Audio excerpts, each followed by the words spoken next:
Hey folks, my name is Jen, and today I have for you some summer book recommendations. So I do know that it is still spring, it is May still, but everyone else seems to be gearing up for the summer, and we've had very weird weather here, fluctuating between 80 degrees, and today it was only like 60, so it's weird here. But I know that like summer is not that far away, and all the stores have all the summer stuff out already, and frankly I could do with some summertime vibes, so I figured it would be good to, ahead of time, have some book recommendations for you all. So I've broken these down into categories. The first of these categories that I have are what I consider beach reads. Now, what most people consider to be beach reads and what I consider to be beach reads are probably a little bit different. I know a lot of the time beach reads are like these light, fluffy, like mystery or romance novels. While I do have lighter books in here, I kind of went with a overall seashore and water themed experience.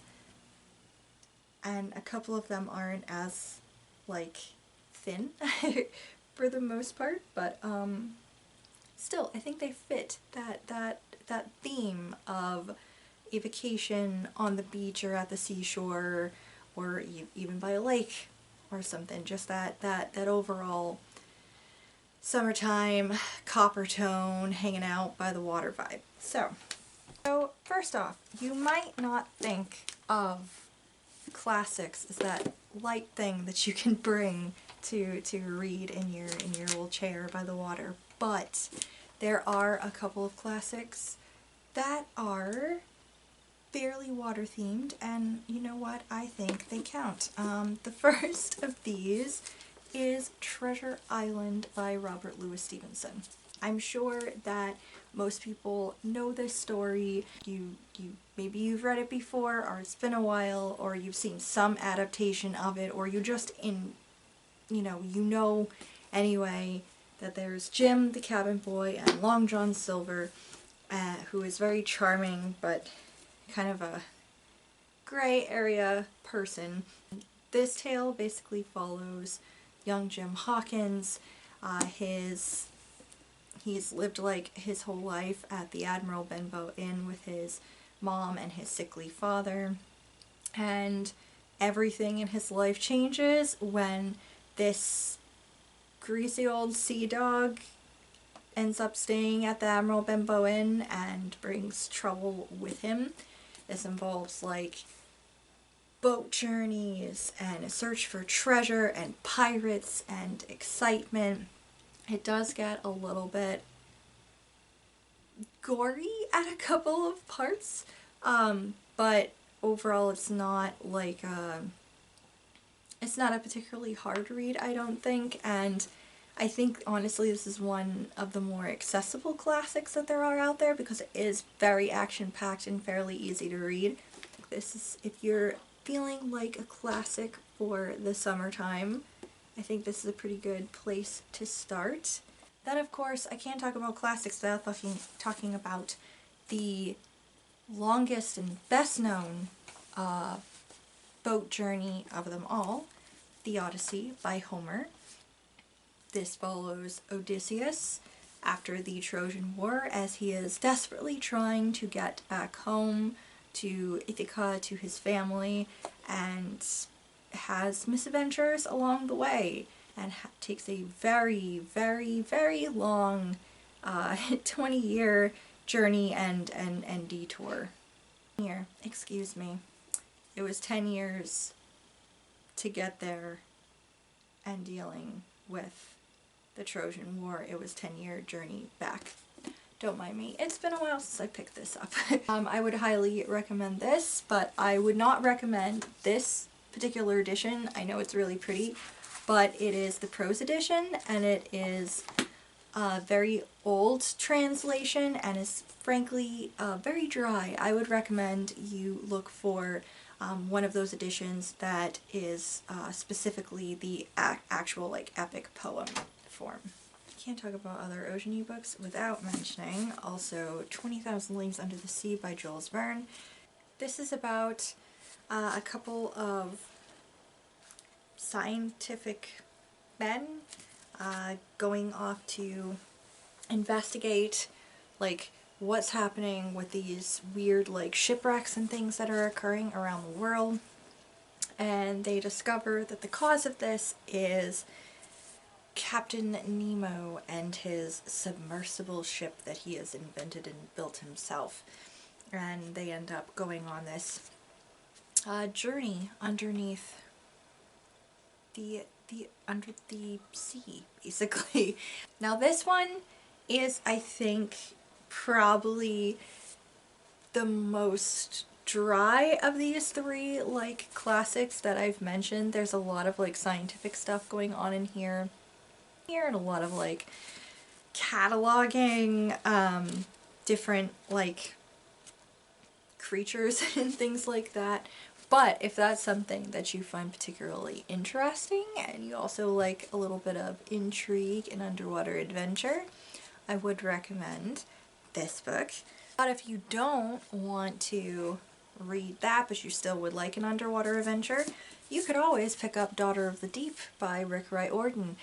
This is kind of tied in with 20,000 Leagues Under the Sea. This follows Anna Dakar. She goes to this school called the Harding Pencroft Academy, and they basically educate the world's greatest like marine engineers and underwater archaeologists and scientists, and like it's a really impressive like school and stuff.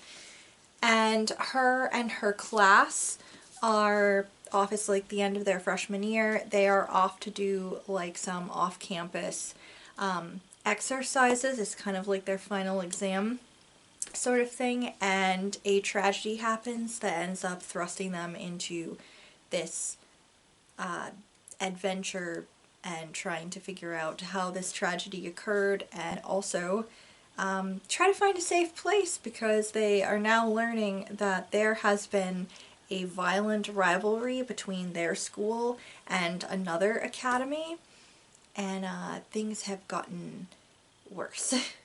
This is such a fantastical adventure, and it also does have like scientific stuff as well, but because this is like for middle grade or whatever, I feel like it's not really dumbed down, but it's not as like prevalent as it is in 20,000 Leagues Under the Sea. And this is just honestly a lot of fun, and there are a couple of quirky characters in here that are really enjoyable as well. If you would like more action adventure, I would also highly suggest Clive Cussler's books. They are action-packed, crazy things happening all the time, loads of Deus Ex Machina.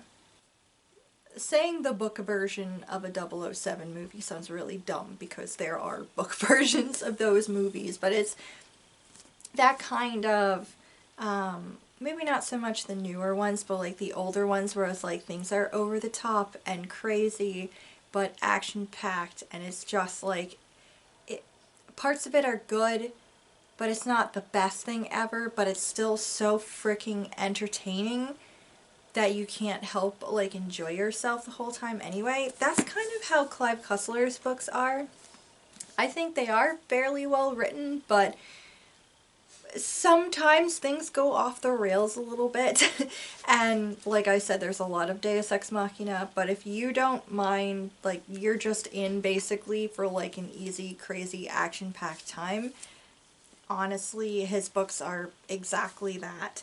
These are a couple of the ones that I own that I particularly enjoyed. Inca Gold involves basically an archaeological expedition through an ancient well that reveals they might have possibly located a long-lost treasure.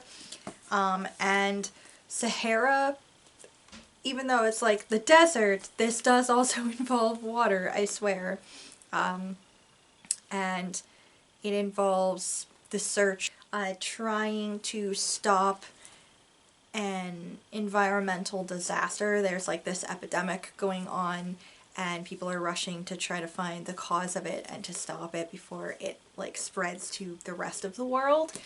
Both of these are featuring Dirk Pitt, who is one of Clive Cussler's heroes, and Dirk Pitt is employed by the National Underwater Marine Agency, and I think in both of these cases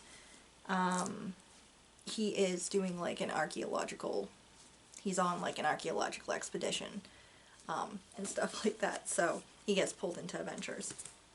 But yeah, all of Clive Cussler's books are like super action-packed and entertaining. Some of them have not aged so well. I would say mostly his older ones I found, like his ones that he wrote, his earlier ones don't really hold up as well as some of his later ones. These are two that I really enjoyed. One of his even later ones, Atlantis Found, takes place in like the Antarctic and stuff like that, and that one is also really fascinating. But all of his books are pretty entertaining, and I think it's one of those series that you could probably dip in here and there. You don't necessarily have to read them in chronological order, although there are a couple of new characters that do get introduced later on in the series that you might be a little spoiled for or confused as to what's going on if you hop in too much between old and newer books with his. And speaking of Clive Cussler, he also wrote a couple of nonfiction books with Craig Durgo, the one of these being The Sea Hunters. This is True Adventures of Famous Shipwrecks, and this is involving the real-life National Underwater Marine Agency, which Cussler and a few of his colleagues ended up starting, and they actually did go looking for famous shipwrecks, and this, and also its sequel, is documenting that experience and talking about the wrecks that they located. So if you are super interested into like underwater archaeology and like shipwrecks and stuff like that, this is a lot of fun, and his writing is a little bit different than it would be obviously in his fiction, but it's still very interesting and fun. Other ocean themed stuff that I can suggest. Well, if you are leaning more towards, rather than action adventure or anything like that, you'd like more of a mystery thriller kind of situation, maybe something with a little bit of romance involved, I could suggest The Shivering Sands by Victoria Holt. So this is a suspense novel, and it is following Caroline. She is this young widow, and she ends up heading to this estate. I can't quite remember where the estate is located. I believe it's somewhere on the coast of England, or coast of Britain anyway. She ends up heading to this estate because she is searching for her sister. Her sister is an archaeologist and has gone missing, and nobody knows where she is, and she feels like nobody's really searching for her. So she ends up at this estate, and she kind of ends up getting drawn into the family dramas and dynamics at the estate, and catching the attention of some of the men of the estate. As she's searching for her sister, she realizes along the cliffs that it's possible her sister has disappeared because she found something that she was not supposed to find. So this one is a little bit more like, well, it's a suspense novel, so it's a little more creepier. The ocean is a little more grim and foggy and ghastly, and everything's very dramatic, but it's still very entertaining. If you've never read Victoria Holt before, I have several of her books. They were my grandmother's, and I've been trying to like slowly read my way through them because I've read a few of them before, but it's been like years. This was one that I really enjoyed as a teenager, and I reread it a few years ago, and it's just very suspenseful and grim, but has some very beautiful writing in it as well. So if you're looking for that little bit of a thrill while you're at the beach, I would definitely suggest this. But if you're more inclined towards the romance side of things, with maybe a little bit of intrigue and stuff, I could suggest the Three Sisters Island trilogy by Nora Roberts.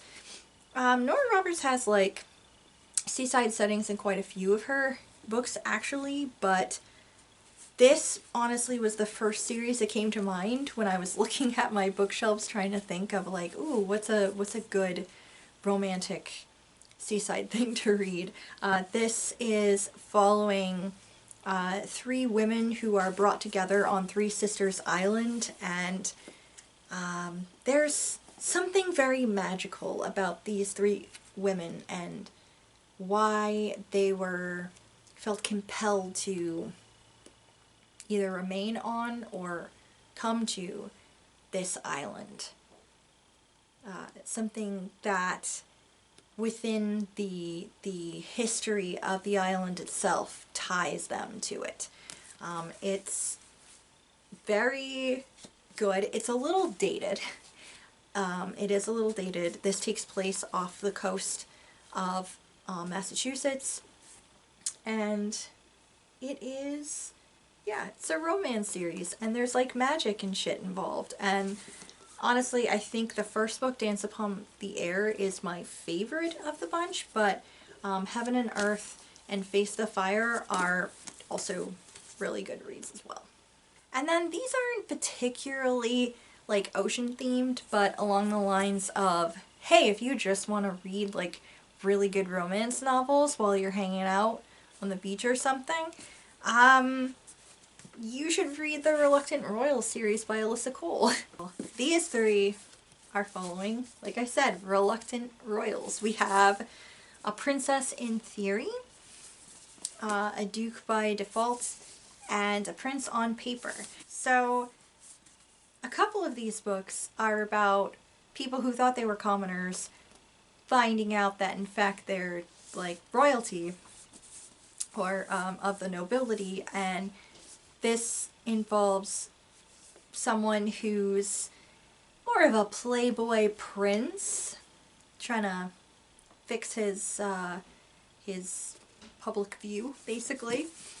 They are very cute, very adorable. There's also these two novellas which are offshoots of it. Can't Escape Love, which has the sister of one of the characters in A Duke by Default, and Once Ghosted, Twice Shy, which has a character who was introduced in A Princess in Theory. She works for the prince in that story. But like I said, these are adorable. The relationships are just swoon-worthy, although I do have to say a couple of parts in the last book made me cringe a little bit, but they're still like so sweet. There's a lot of great character development. There's a lot of like just very like, if you're one for you really want to read about like healthy relationships and like people communicating like fucking adults for once, this is a series that you go to. The sex scenes are also super steamy if you are also looking for that. And overall, I think it's just very well written. My personal favorite is A Duke by Default because that one takes place mostly in Scotland. So yeah, I would highly recommend these if you're looking for a good romance series to dig your teeth into. Next category of books has to do with the great outdoors. Maybe you're going camping. Maybe you're staying at a cabin somewhere. Maybe you're just getting away for some nice long nature hikes or spending some time in the great outdoors. I have some suggestions of books for you if that is what you're going for. The first of these has to do with just appreciating the great outdoors in general. And one of those is Anne of Green Gables by Ellen Montgomery. Again, I know I'm suggesting more classics, but I think this one is also fairly accessible. So beautifully written, it involves orphan Anne Shirley as she heads off to Prince Edward Island and is taken in by the Cuthberts. And it is just absolutely gorgeous, beautiful writing, such a sweet story. Love the character development, the relationships between the characters, and so much beautiful descriptions of just loving and enjoying being out in nature. Okay, so I've never done this before, so I apologize. My battery died, both of them, which sucks, so we're now on my phone. If anything looks dumb or weird or sounds awful, I'm so sorry. I just really need to get this filmed. On with the show. If you're also looking for more books about being in the great outdoors, appreciating the great outdoors, maybe being isolated a little bit, if that's where you want to be in the great outdoors, you should pick up My Side of the Mountain by Jean Craighead George. I know this is technically for like kids, but it's so good. This is not just limited to children. You do have to suspend a little bit of disbelief because, I mean, a literal child goes off into the Catskills and like lives by himself, and his parents are like, yeah, sure, you can go. Like, what? Um, but this is, yeah, it's such a good read if you were ever that kind of kid that just wondered what it would be like to survive in the woods for a while. Well, here's your answer. Um, what a fictional kid did. So, yeah, this is following Sam Gribbley. He's tired of living in the city. He decides to go out to the Catskills where he knows his family used to have like a farm before they just couldn't hack it. He basically makes a life of his own. He has a penknife and some rope. Yeah, a ball of cord, an axe, $40, and some flint and steel. It has to rely on what he knows about living on the land from reading in books and stuff like that, his own ingenuity. He also tends to use the library a lot to get more information on stuff.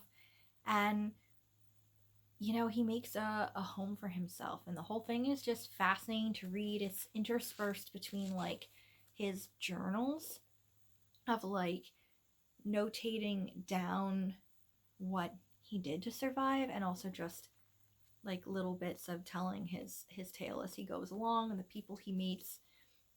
He has a falcon. That was always like my favorite part of it, basically. And yeah, it's a very good read, and it's the perfect read really to read while perfect read to read. Jesus, it's the perfect book to read when you're camping. I think because I brought this on a camping trip, and there's just something about reading this book while you're sitting outside, maybe around a campfire or in your tent, and you can hear like the birds and smell like the pine and everything. It's just something about it. So, yeah, would suggest this one. If you like your outdoorsiness with a little bit of creep, I could also suggest The Girl Who Loved Tom Gordon by Stephen King. This is about a 9-year-old girl named Trisha. She's out on a hike with her mom and her brother. They're in, yeah, the Maine to New Hampshire branch of the Appalachian Trail. And, she ends up getting separated by her mom and her brother. And she is lost in the woods and basically has to try to remember what little bits about surviving that she knows, and also just try to figure out how is she going to make it until help arrives, how is she going to find people. Meanwhile, there is something like stalking her through the woods, and she begins imagining Tom Gordon, who was a baseball player at the time. She imagines him kind of being almost like a protector for her because she's like a huge fan of him and like huge into the Red Sox and stuff. So, yeah, it's unsettling. My parents got really scared by this book. I personally was not very scared by this book, but I guess it depends on what's scary to you. But I will admit that I was unsettled as fuck the entire time I was reading this book. I wouldn't say it's particularly horrifying, but it leaves you feeling very uneasy the entire time you're reading this. And I really loved it. And also, if you're just looking for something a little bit light to read, here you go. Although I would suggest maybe don't read it before you go to sleep, because especially if you are camping in the woods, I feel like you won't want to get up in the middle of the night to go behind a tree or down to the bathhouse or something, because, like, yeah. If you would rather read nonfiction about nature, I have a couple suggestions for that too. The first of which also involves the Appalachian Trail. This is A Walk in the Woods by Bill Bryson. This is rediscovering America on the Appalachian Trail, and this follows Bill Bryson as he decides, hell, I'm gonna trek up and down that, and the absolutely ill-advised and at times ridiculous journey that he takes with an old friend of his, hiking up and down the trail. I will say, one sad thing about this, there's not really bears in this, which was a letdown for me because there was a bear on the cover. But bears are talked about a lot in this. And this is very entertaining, hilarious at times. There's some ridiculous shit that happens, but also has a lot of good information about the history of the trail and what is going on currently with the trail, or at least maybe what was going on when this was published several years ago. And if you're someone who doesn't want to hike that because you don't want to live in discomfort for several months, like me, for example, this is a good way of enjoying the journey through sitting on your butt reading this book. Yeah, very entertaining. I would also recommend, this one's more of just a like entertaining, funny one. It's The Field Guide to Dumb Birds of North America, and this is by Matt Cracked. This is ridiculous. This is an absolutely ridiculous book. If you don't like swearing, well, first of all, I don't know how you've lasted with me because I have a potty mouth. Second of all, you won't like this book. But basically, he has renamed all of these birds. The dumbass robin, for example, done a little drawing of them, and then has a description such as North America's freaking filled with these birds. You can see them pretty much everywhere without even trying, and they're easy to spot because you can't miss their dumb rust red breast. The Latin name for the robin is Turdus migratorus. No joke, it gives you some idea of how beloved they are because that means migrating turd. On a positive note, they are a good food source for cats. Yeah. White-breasted butt nugget, though, I think that's my favorite of all of these in here. This one just cracks me up a lot. We have a few of these around here, although I normally call them nuthatches, which is equally funny, I suppose. But yeah, this is pretty great. If you're just looking for like a laugh, whether or not you like birds or ornithology, right? Ornithology, the study of birds, bird watching, whatever. If you like that or not, if you just want a good laugh, and you're outside and you're thinking, hey, maybe I'll even see some of these, this is a good time. If you are looking more for books about camping or the camp experience, in a sense, whether or not it's like full-blown camp experience, but like a summer camp feel, I mean, The Lightning Thieves, a classic for that. Takes place partially at a summer camp, although it's a summer camp for, you know, demigods. But yeah, it's still got that kind of camp experience. If you've never read the Percy Jackson series before, this is following Percy Jackson. He's like, I believe, 12 at the start of this series, and he's basically gonna be kicked out of boarding school yet again, and he recently found out that, hey, by the way, your dad didn't run off all those years ago.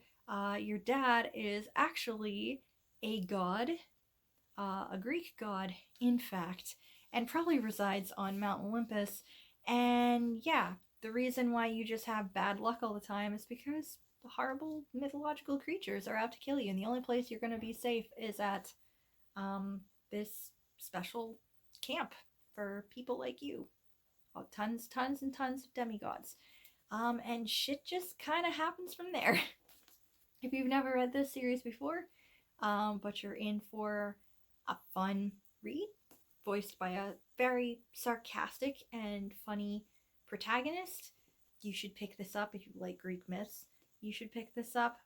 It's going to be fairly different from the Greek myths that you know, but if you don't mind adaptations, you're gonna love this. If it's been a while since you've dusted this off, you should definitely read this. I reread this series a couple of summers ago and had the most fantastic time ever. And in fact, I've been toying with the idea of rereading this series again this summer just for the hell of it.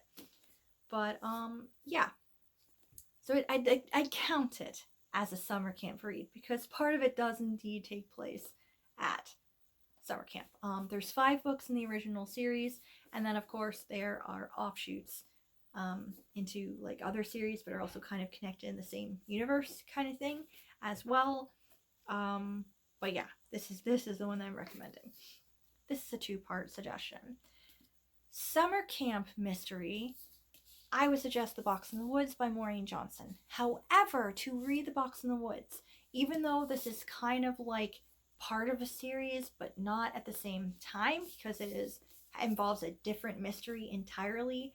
A mystery of what happened to a bunch of teenagers who got killed at a summer camp, like back in the 1970s, that the main character, Stevie Bell, decides to go investigate. To get to this one, you might want to read the original trilogy, which is the Truly Devious trilogy by Maureen Johnson. There's 3 books, Truly Devious, The Vanishing Stair, and The Hand in the Wall, and they all take place at, I keep wanting to call it Ellicott. It is Ellingham Academy, and it takes place, Ellingham Academy is up in Vermont, and it is this specialized academy that helps students like achieve their academic goals, but also possibly get like special study and a start in like maybe what they want to do for like their career and the rest of their life, their creative pursuits, if you will. It's a school for budding engineers and inventors and scientists and musicians and dancers and artists, and also Stevie Bell, who wants to be a detective.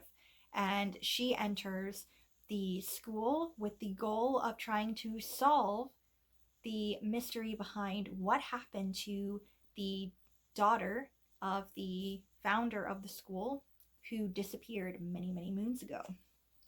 You could probably read this without picking this up, but I think there are a couple of spoilers from the series in this that you might want to have read this before you get around to this. But that's no real struggle because this is like a definite page turner series. So yeah, if you are looking for more far off places, if you will, I have a couple of suggestions for those as well. The first of which is just because I love this series a lot, and also just because I think that these are such thin books that you could definitely get through these fairly quickly. And if you have children, this is also a pretty good series that would be fun probably to share with them. So this is the Chronicles of Prydain series by Lloyd Alexander. This is a 5-book series, starting with the Book of 3, The Black Cauldron, and then there is also the Castle of Lear, Taran Wanderer, and the High King. And then there's also this book, which is The Foundling and Other Stories, and this is just more like myths and legends of Prydain, but this one's kind of almost like a prequel to the series because things in here basically fill out and give some context for stuff that's referenced within this series. This is just so sweet. I mean, there's action and stuff in here and some pretty ridiculous humor, but it's told in such a sweet and entertaining way. and it deals heavily with like lore, especially I think a lot of like Welsh and Celtic legends are kind of woven in through here because it's something that Lloyd Alexander was really like into and really enjoyed all of those. So he kind of wrote this series like taking bits and pieces and making his own world out of it, basically. So this is just like very entertaining. So if you're looking for just like getting away to another world entirely and experiencing that, but you want something that's not gonna like take up your whole summer, these are very thin, very easy to read books to get through. Continuing with like fantasy, I'd have to suggest some Terry Pratchett, but specifically the first two books in the Discworld series, The Color of Magic and The Light Fantastic. Now, why, you might ask, would I suggest these two books? Well, because they involve Discworld's first tourist ever and his sentient piece of luggage. And this first tourist and his sentient piece of luggage end up bumping into and getting involved with Rincewind, the worst wizard that has ever existed. I've talked about him before. I've probably talked about these before, although I think I did read these before I started like booktube and stuff like that. But yeah, these are Pratchett at his usual hilarious self. Yeah, so that's entertaining. And then I could also suggest Hitchhiker's Guide to the Galaxy by Douglas Adams, because I mean,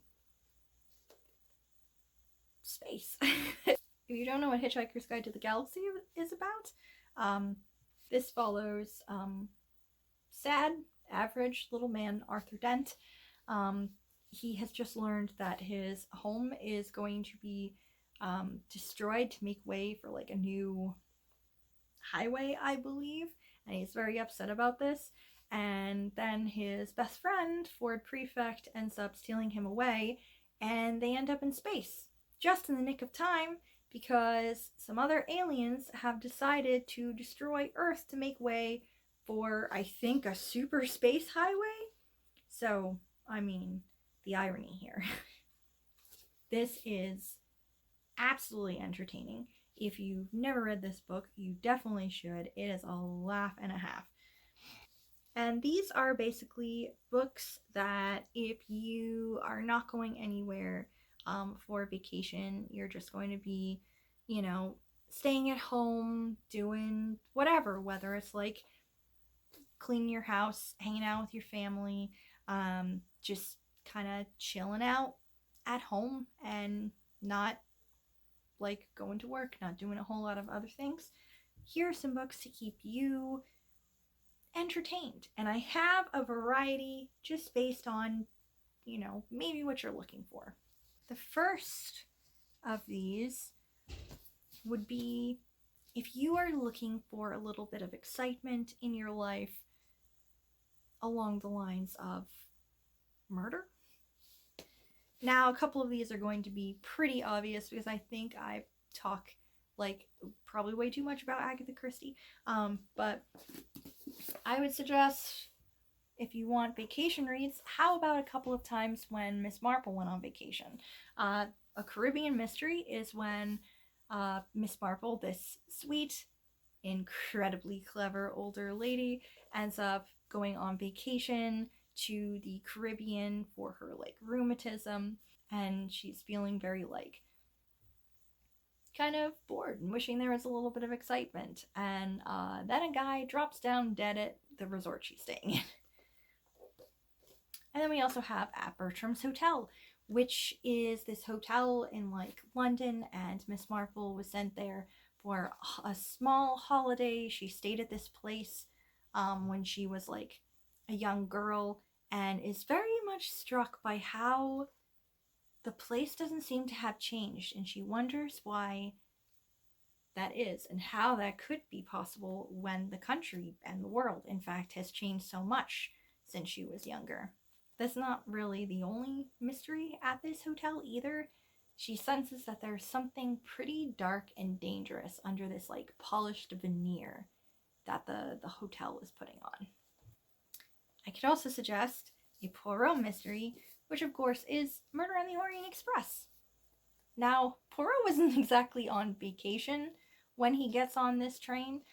He's actually heading back from like a job that he did, and he's like rushing back to England for another case when he is with the rest of these guests on the train, stuck on there due to snow on the tracks. They're snowbound in the middle of nowhere waiting for people to come dig them out, and murder happens. If you're looking for some adventure, I have a couple of suggestions. The first of which is, if you're looking for an adventure with some magical elements to it, I would highly recommend Amari and the Night Brothers by B.B. Alston.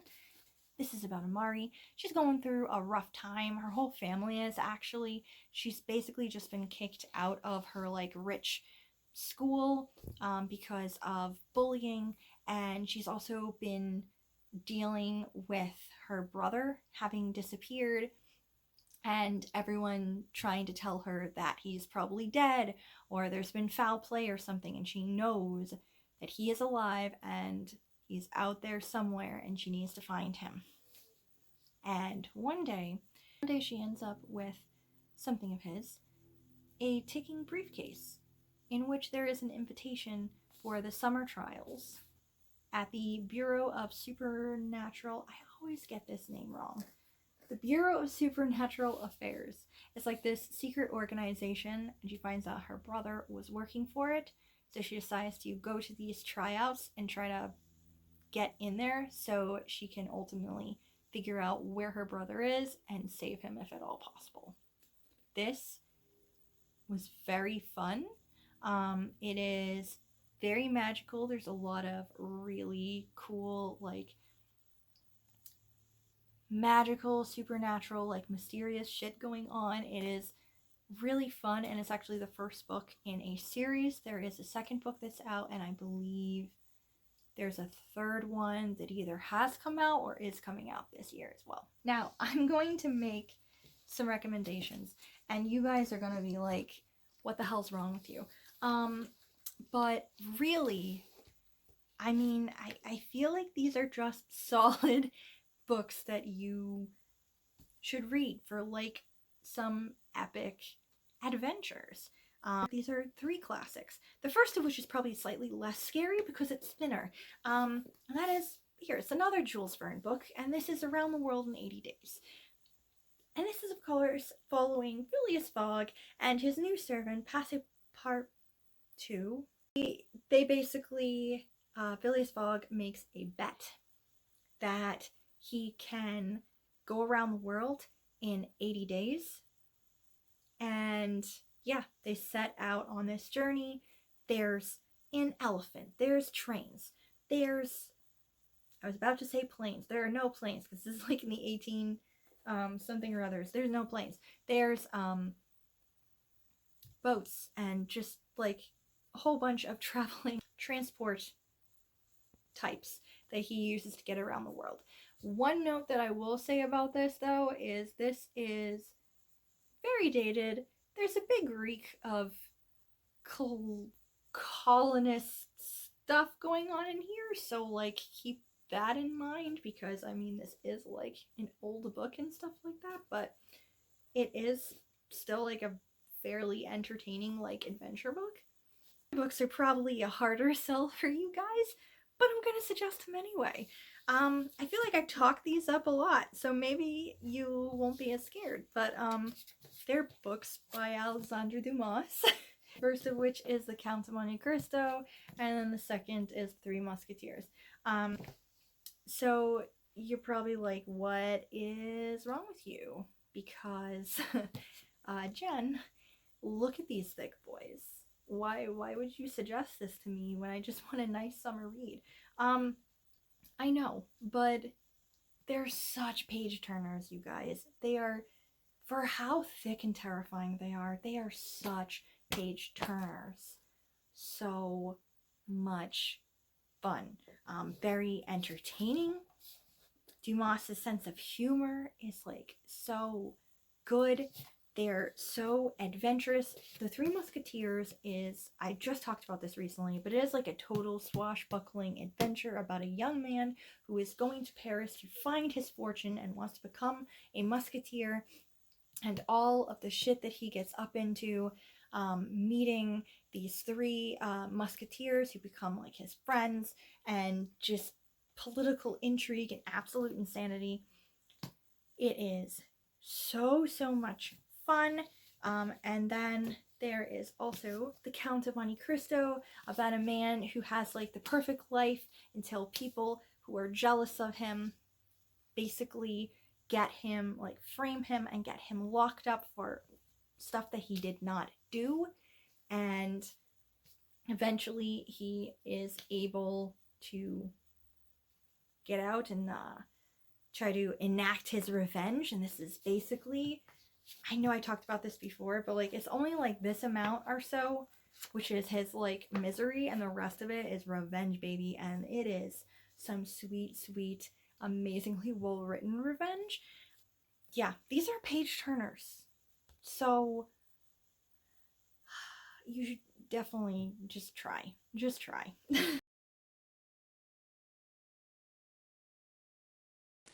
So I can fully suggest basically this adaptation.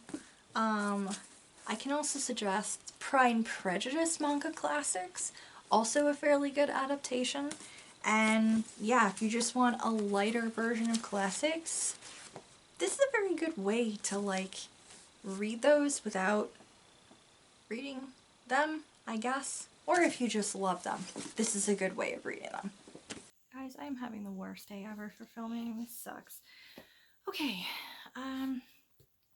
speaking of manga or like visual media, if you want to like read something like that and escape in that way while you are at home, you would like to start a manga series that will help you in your mind get away to a far off place, I would suggest From Far Away. This is a series by Kyoko Hikawa. There's like 14 books in the series, so it's a little bit long, but trust me, it's not as long as some manga series are. And this is following a girl named Naruko, who one day is basically through an explosion catapulted into a completely different dimension. And there she finds a mysterious warrior named Isark, who ends up trying to protect her, and over time realizes that there's like a prophecy about her coming to this world, and she and Isark are both like, their fates are being pulled into like the fate of this fantastical world. It is a really good series. I love the artwork a lot. It's really cute. I think it's trying to do a lot about with like changing your fate, or becoming a better person, kindness, stuff like that. It's doing a lot of good things with that. And it's overall also pretty exciting, and it's also very sweet. There's some very sweet moments and emotional moments in here too, and it's a really fun series. And yeah, it takes place in a far off world.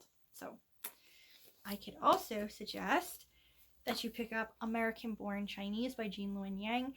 This one is maybe not so much of like the light, fluffy vacation reads exactly, because it is talking a lot about belonging and like not belonging. This is following Jen Wang, and he is like, I think he's the only Chinese American student at his school, and then this other student from Taiwan ends up joining later, and he doesn't want to be like connected with this kid or friends with this kid. He just wants to like fit in and belong and be like an all-American boy and everything. And he is really dealing with a lot of like being othered and a lot of like, you know, trying to fit in but also connect with like his culture and everything. And there's also like this other story going on about like the Monkey King of like, I think it's like Chinese myth and lore.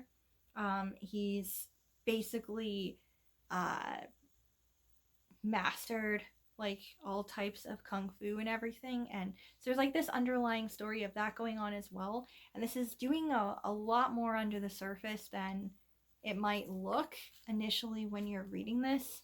The first time I actually read this twice. When I read this a couple of years ago, I mention it because, first of all, again, fantastical, a slightly more serious read if that's what you're looking for during the summer. And also, this is becoming like either, I'm not 100% sure if it's going to be a movie or a mini series, but this is coming out fairly soon, I believe, and I think it's connected with like Disney, so it might be on Disney Plus or something. The trailer looked very different from what I remember going on in this graphic novel, but still pretty cool. So if you want to gear up for that when it comes out, unless it's come out already and I'm just like dumb and I haven't noticed the dates or anything, yeah, you should pick this up so you get ready for it. Last thing I can mention are two graphic novel series. The first of which, actually both are ongoing. The first of which is The Adventure Zone, and this is by Clint, Justin, Travis, and Griffin McElroy, and the art is by Carrie Peisch, and this is basically kind of a D&D adventure, a comedic D&D adventure. If you enjoy the McElroy's podcast, The Adventure Zone, this is basically the graphic novel version of this. It's a lot of fun. If you like D&D, if you like the McElroys, if you're just looking for a more hilarious graphic novel experience, you should check this out. This is the first book, Here There Be Gerblins. I also own the second book. I think they're up to like volume 5 at this point. Yeah, so it's still ongoing. And then the last thing I could suggest as a way of getting away is Amulet. This is book 1, The Stonekeeper. This is a series by Kazuki Buishi, and this is following two kids as they are trying to start over after a tragedy and move into like this family member's old like mansion. And when their mom is like kidnapped by this creepy creature, the two kids end up rushing after her to go save her and find themselves in a completely different world. And now they might be part of the key to saving this completely different world. This is so far an 8-part series. Book 9, which is the final volume, has not come out yet, and it has been a couple of years, and so far I don't think there's any word on when it will be coming out. This is a series that is almost finished, and it's a lot of fun, and the art is just stunning, to be honest, completely and utterly stunning, and it's a really cool story and a very interesting world.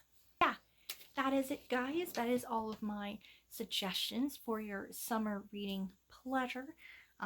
I hope this has given you some ideas, made you excited about maybe something out there. If you have any summer book recommendations for me, hey, let me know down below. And let me know if you've read any of these and really love them, or if I've convinced you somehow to read them, especially if I've managed to convince you to read Dumas. Let me know. Anyway, thank you so much for watching. Thank you for always watching. And yeah, if you are new here and would like to subscribe, please do so. And I will see you in the next video. Bye.